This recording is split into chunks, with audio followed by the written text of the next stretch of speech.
you done now?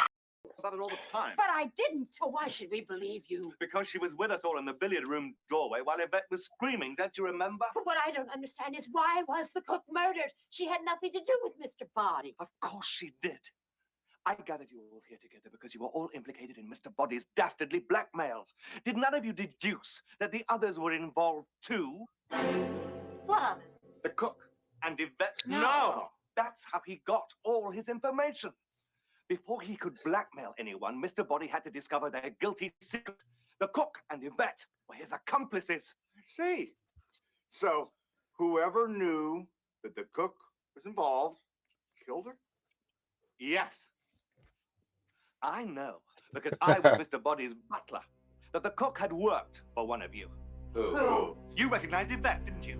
Don't deny it. What do you mean, don't deny it? I'm not denying anything. Another denial.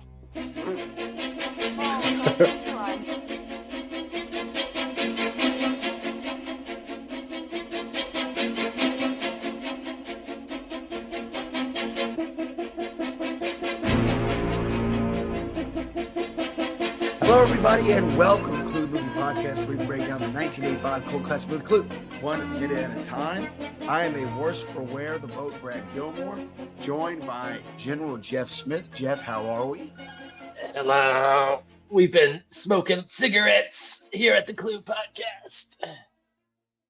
Nasty Yes. habit. Welcome back from Philadelphia. I was afraid that we missed last week because I was afraid that maybe you got in one little fight and your mom got My mom scared. did get scared. She Yeah. did. She did. I got in one little fight in Philly.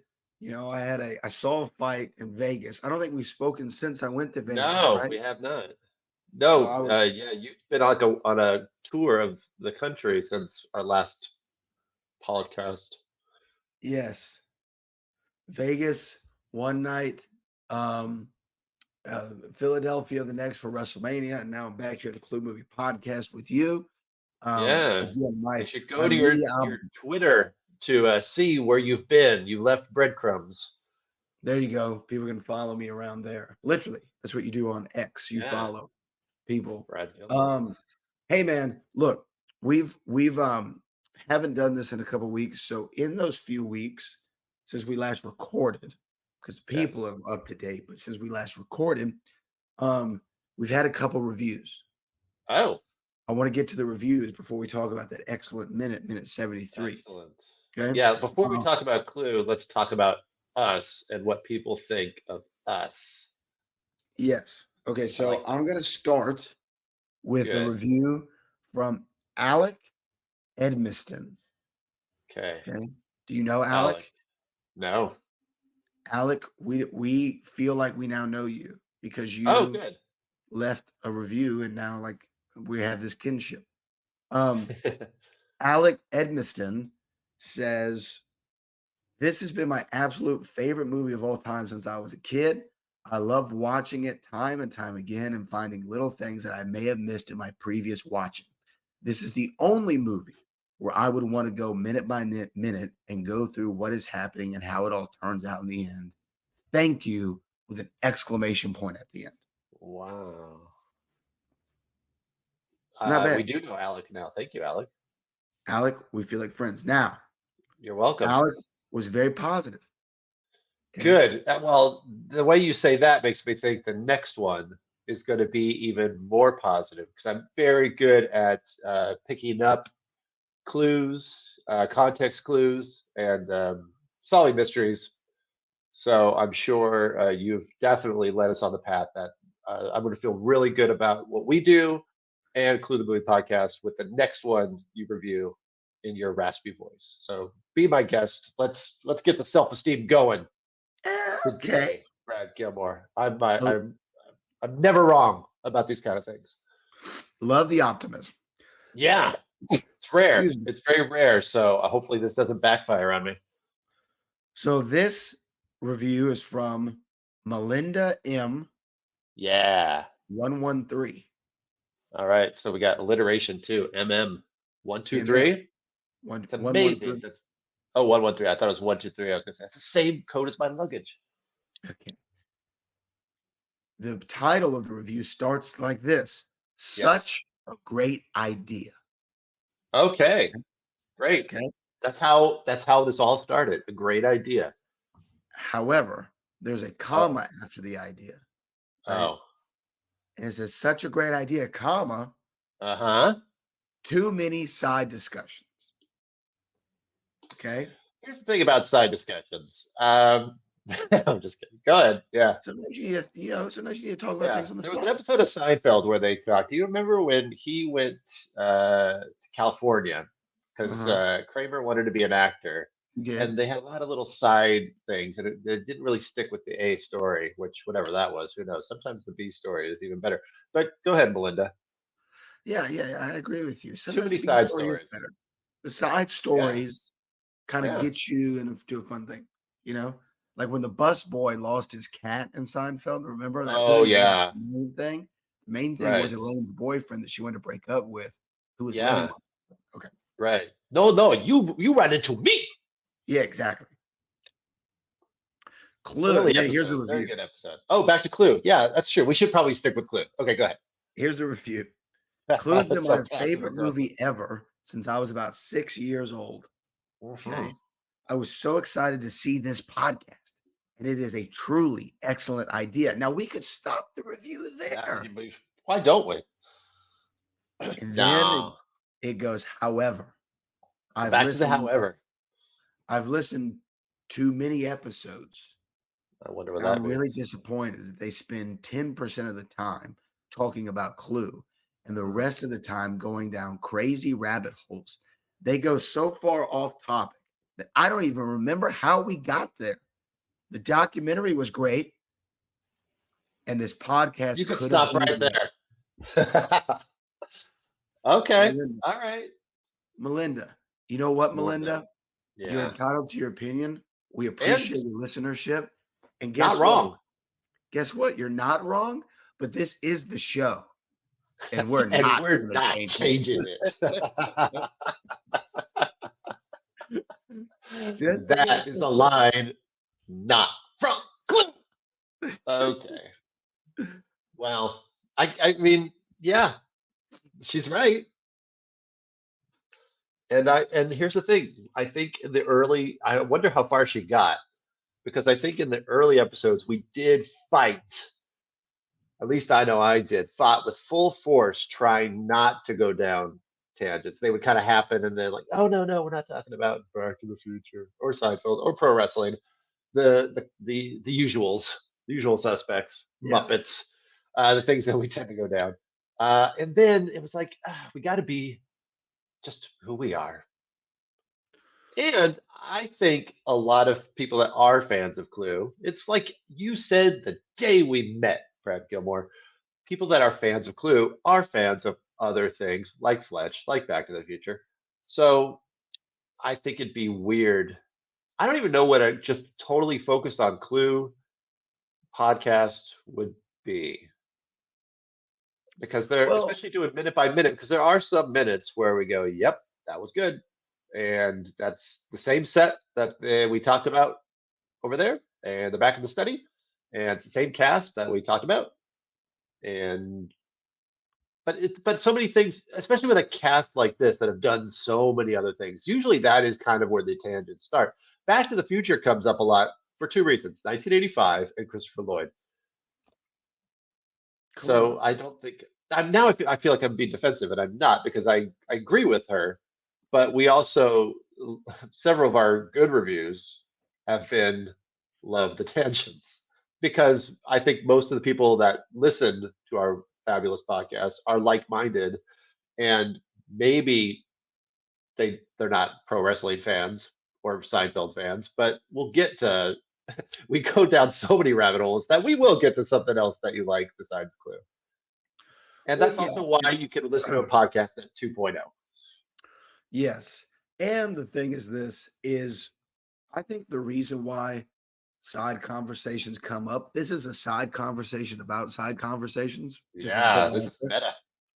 But I think they come up because what people need to realize too is y'all are actually hearing Jeff and I get to know each other week to week in like real Yeah. time. We had no prior relationship before podcast, essentially. I interviewed him and then we did this. So we're like learning about each other's interest and like where we align and where we don't align It's with. true. And, it's kind of a natural thing. We've had very few conversations that were not recorded. I can really only think of one. I remember we talked on the phone once because it was when we were about to do, you were talking with Leslie Ann Warren's people, Yes. and you wanted to talk about how we were going to do Yeah. that. And that was weird that we weren't recording it. Yeah. And That actually we weren't should have. doing it. Yeah, because maybe not. But No, not actually. yeah, it was a little behind the scenes. But yeah, so if you hate the show, you know what you hate? Friendship. You hate friendship. And if that's the person you are, maybe you should be listening. You should look inside. Maybe think about that and Well, think look, about how you made friends over a movie called Clue. how about we talk about minute 73? Yeah. Okay. The reason why I think we should talk about minute 73 is not only because it's the next minute. Yeah, that's Let's talk pretty about. much the only reason I was thinking of talking about it. But this, Chronological order and all. we've talked about a little bit on this show, and I think a little bit like before we record or after we record, how going through the Yes. recap is a little difficult because he's literally telling us things that we already saw and already discussed, and he's doing it very well. And there's little character interaction when Tim Curry's doing his thing. It's more so them reacting to things that he's saying and not, I don't know, Yeah. not too much interplay. But this minute kind of stands on an island to its own so far in his explanation because he is unveiling new things that perhaps the audience didn't know, but definitely the game piece characters did not know. The And accomplices. Yeah. Wadsworth is being there's something he does here that is very interesting that I want to get your analysis of. But first of all, what are your thoughts on this minute? I know what you're saying because we've talked about watching the movie this way out of context and having seen it many times. We're getting not only a recap of things we've seen many times in life, but we're also getting like a recap 3 times eventually. But right now in this section, the recap is vague on purpose because we're not getting into specifics of who the killer is because it could be different people. This minute, you're right. This is the only time he's kind of been like, maybe they were over here, and maybe whoever tried to grab the gun, was trying to really kill Mr. Body, and then he blows it off. This time, he really says the vet and the cook were accomplices, and we finally get like some real concrete information that works for all 3 endings. So it is kind of a whirlwind up until now because some things could mean something, some things could not mean something, and then going back to the fact that we've seen it multiple times. It's like which ending are we watching, and which thing that he's telling actually means something. Right. You It can get a little confusing in this moment. Now, one of the things here's the thing that stuck out to me. We first thing we should talk about is the reveal of the accomplices. Yeah. We now know officially Mr. Body employed, according to Wadsworth, Wadsworth himself, right? I was his butler. The cook and Yvette. What do you think Yvette's job was? Well, I think we kind of understand. Maid. She was a maid, but Eh, she was there to get information. we know each other, don't we, dear? Don't we, Vet? Now we knew that he knew her from that particular scene earlier on He when does they're in not the have a dining. good poker face. We knew that they knew each other then, but the thing about then is we thought he could still be like this seedy kind of grimy dude, and Right. he may have tried to hit on Yvette before, maybe, and then we as we know more about Yvette, could have thought, oh, perhaps she was one of his Johns, at one point. But now we know that she worked for him and that she was an accomplice in getting the blackmail information from the game piece characters. But before we even really dive into what that could mean, we first find this out about the cook, right? He's talking about the cook and how he knew, and then Colonel Mustard says the line about, so whoever knew the cook killed the cook or whatever, right? Yeah, Whoever knew fabulous delivery by Martin Martin Mull, where this whole sequence is going 90 miles an hour, and Colonel Mustard has to slow it way down to his speed, like a record on slow, Yeah. like on the slow BPM. Yeah. So whoever knew that the cook was involved killed her, and I like that Wadsworth. Yes, good. And then the look of satisfaction. And then, yeah, he gives like a nudge, like, I got it. I could do That's this. me. I'm a colonel. I did that. Yeah. Hey, everybody. We're gonna figure this out because I'm me. And so, but okay. So he says that, and then they say something to the. What do they say? Do they say, "Well, who did the cook work for?" Or They don't say, and you know what? I was thinking about that because I think I'm trying to remember now, and when we get there, and whoever knows this movie even better than us is now thinking you're idiots. I know how this works, but I think they blow over this in the Scarlet ending because the cook has nothing to do with Miss Scarlet. And then in the Peacock ending, she's Mrs. Peacock's cook. And in the other ending, she's still Mrs. Peacock's cook. It's always because of Monkey's Brain, still popular in Cantonese cuisine, or not often to be found in Washington, D.C. But in the Miss Scarlet ending, I don't think they ever say how the cook was involved. no, they focus on the event, Yeah. right? Because I don't think the cook, unless the cook was the cook at the brothel, Yeah, which is possible. House of Ill Fate. Everyone's got to eat. Yeah, let's hear. I want to hear what they say because there's it's in this. What we're referring to is this part right here. That the cook was involved, killed her. Yes. I know, because I was Mr. Body's butler, that the cook had worked for one of you. Who? You recognized Yvette. Boom, right there. So Yeah, and then we I move know on. that the I guess cook worked she for one still of could have worked for Peacock, and the cook could have provided the information. Oh, I remember now. Yvette kills the cook in Scarlet's ending. That's right. Sorry, everybody. Yvette kills the cook in the Scarlet ending. So You're they're right. just killing off the informants. Killing off. Yeah, you're 100% right. But don't you So find it still working for interesting? Peacock, but Peacock doesn't kill the cook. Like Peacock is missing in the scene where they go when Yvette is screaming. She's not in that scene Let me ask you this: in the billiard room. Yes. when Wadsworth says "work for one of you," he knows who she worked for because he's going to reveal Yeah. it later on. Why doesn't he answer them right then and there? Why does he pivot directly to Mrs. White and say, "You knew Yeah. Yvette, didn't you? Don't deny it." For drama. Well, like he shifts straight from the cook to Yvette Yeah. and leaves everyone hanging. If you were one of the game piece players, would you, when he shifts, would you go, hey, wait? You were about to, right? You said minutes ago you're going to tell us how it's all done. Come on. I probably would have, but at the same time, I might be so caught up in it, Yeah. right? And a lot of them might be nervous about things that they've done. Maybe he's going to reveal more information about them. So That's true. we'll let You it are waiting slide. for your turn. I'm happy that he goes to Mrs. White because it's one of my favorite, very subtle Madeline Kahn things.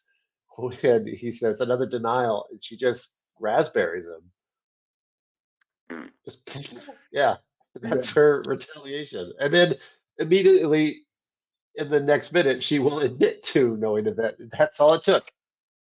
Another denial. All right, yes, I knew her. Well, what's great is I don't think that was in the script. But maybe you never know. I'll try to see if I can find it. But Yeah, what's funny about it is like the dialogue here is so good of just I denied nothing. Another denial.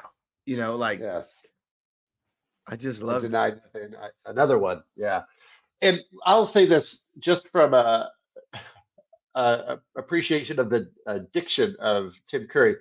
If you use AI captioning software on Clue, AI captioning never messes up on Tim Curry in this scene where he's talking really fast. It gets it every time because his pronunciation is amazing. That is a weird compliment to give somebody, but that's a very 2024 and beyond compliment to someone. Your pronunciation is so good, AI would not mess up your captions. Well, that's just his diction, Yeah, you know. those British actors, man. Let's see. I'm trying to remember where we are. I'm trying to find the page in the script. Um, Yeah, it's going to be tricky here because you're going to find the same scene like written out 3 times potentially. Did I examine them? Wadsworth, Trevor grabbed the gun. We saw that part. Yeah. No, maybe one of us was the murderer and the cook who wasn't here with us. That's before we get there, right? Yep. Real time, folks. We do not edit. Clue the We movie don't. podcast. By the way, while Brad is looking, for those listening in real time, Friday, April 19th, is Tim Curry's birthday. How will you celebrate? Oh man, I guess by watching this movie. We celebrate all the time. I'll watch Muppet Treasure Island. Well, okay, I think I found it. Here we go. Another Well, what's denial. weird too is this is page 109 of the script, Oh wow. Okay. and what's interesting is Wadsworth is referred to by name as Wadsworth, obviously in the script. I got to see if I can show this to you. But here can you see this? Yes. You see that, Jeff? Huh? Uh-huh. Okay, so look, he's referred to right here as Oh, Wadsworth, yeah. and then he's referred to as the butler. The butler. That's weird. You see that? It's Yeah, weird. yeah. I'm trying to see. These are the days where scripts were typed with a typewriter and they didn't go and like have a corrective character name. Oh, So look yeah, at it's this. all So Wadsworth, this is Wadsworth, interesting. Wadsworth, and there's one line that says the butler. The butler.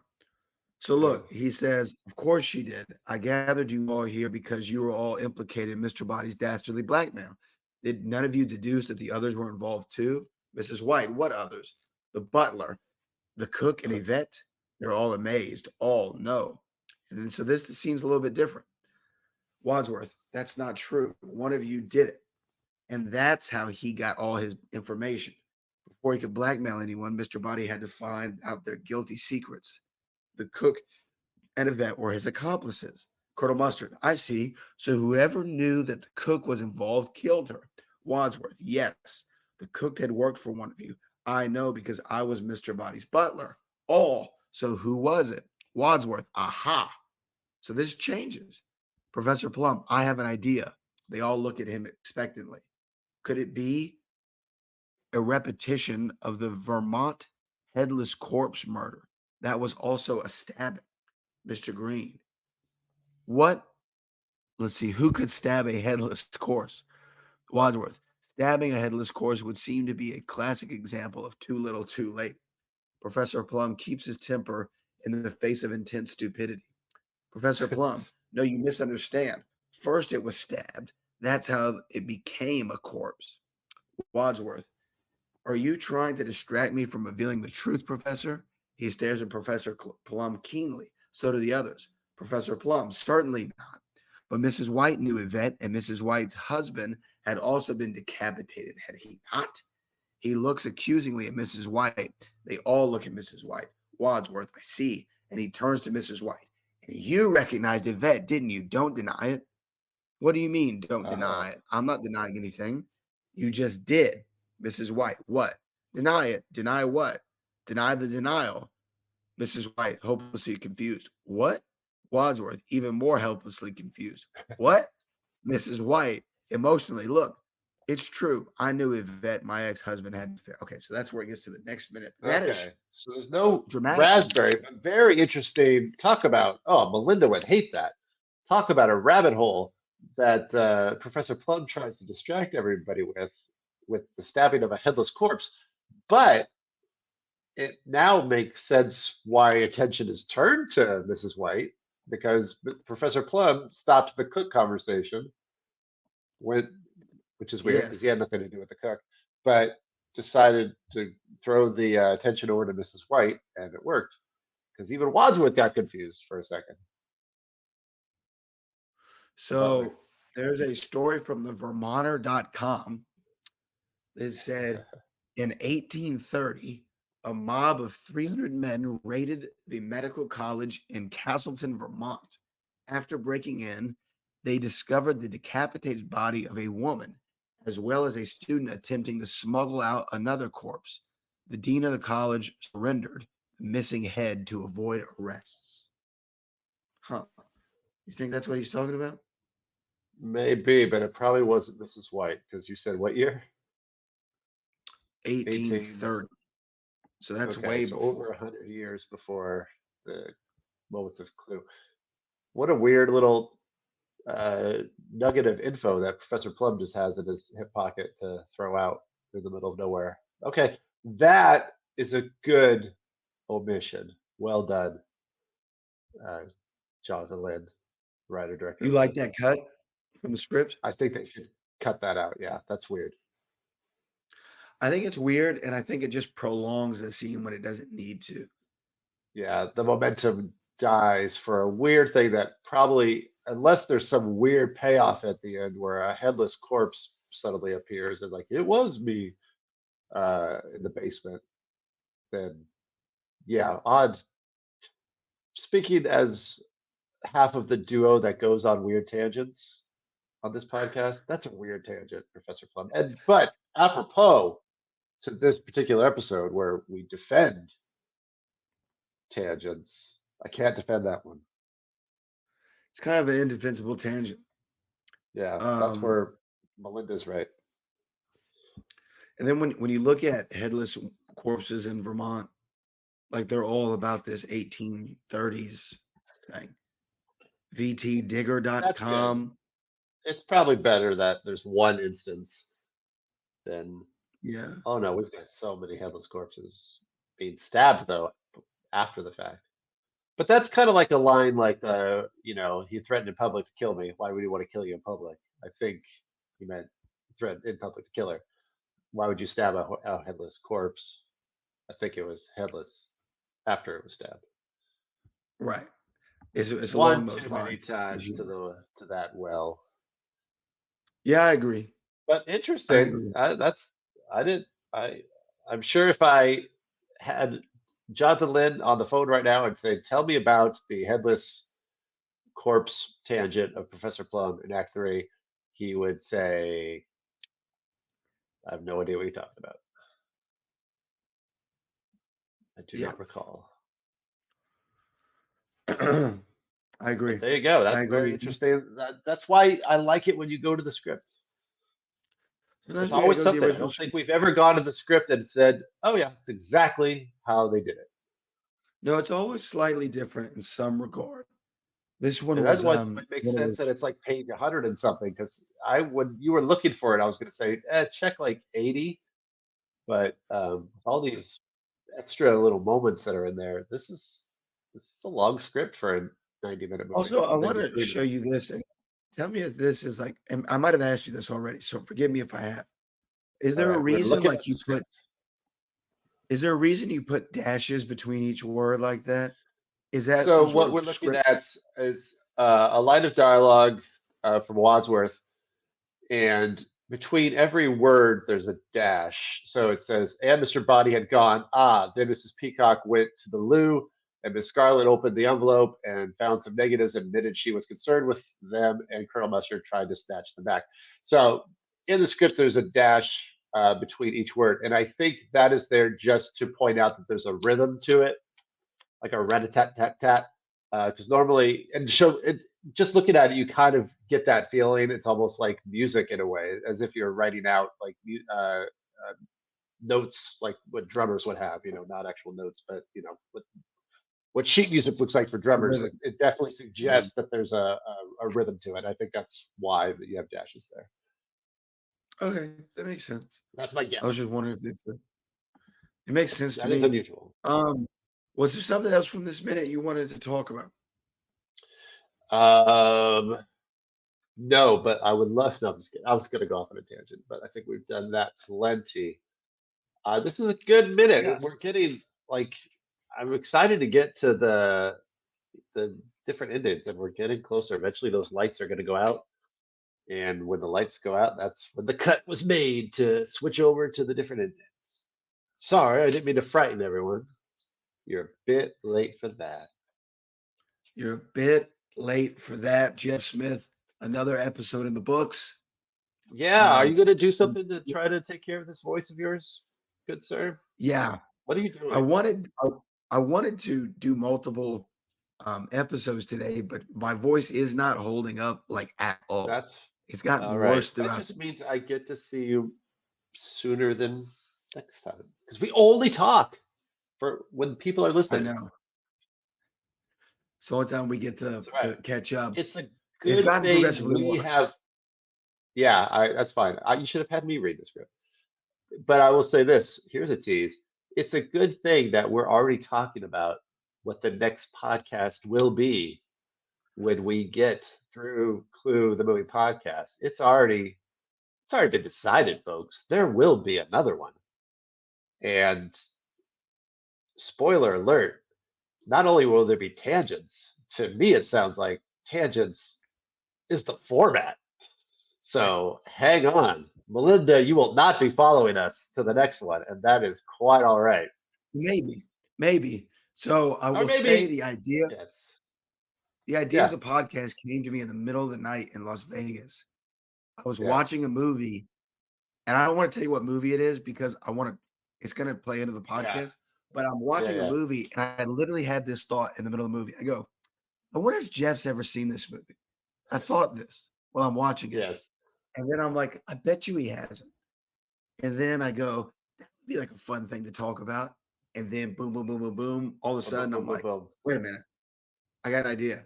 And here's how this is how alive my brain was at the moment in the middle of the night in Las Vegas. Not only did I text Jeff probably at like 1 a.m. or something like that. Yeah. But I texted him the idea of the podcast, the name of the podcast, and the graphic. The thumbnail. Like I had it all. How could I say no to that when he's got like, here's what we're doing?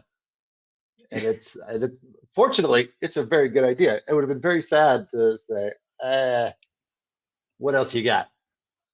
I got really excited in the middle of the night when I came up with it. So I'm just happy we'll announce that 1 a.m. in Las Vegas.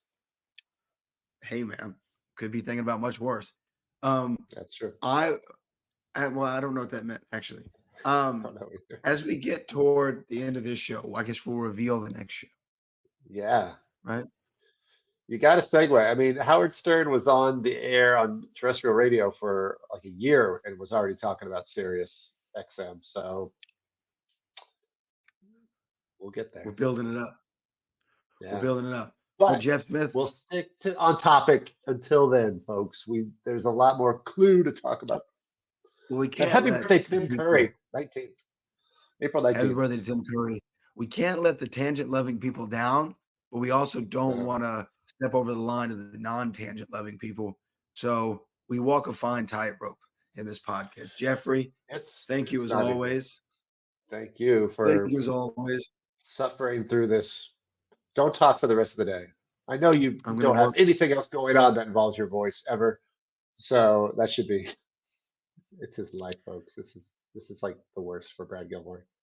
All he does is talk and sing. should be interesting couple of days. But Jeff Smith, Cluedo.com, Brad, the vote at Gilmore.com. We'll see y'all for minute 74 of Clue Movie Podcast.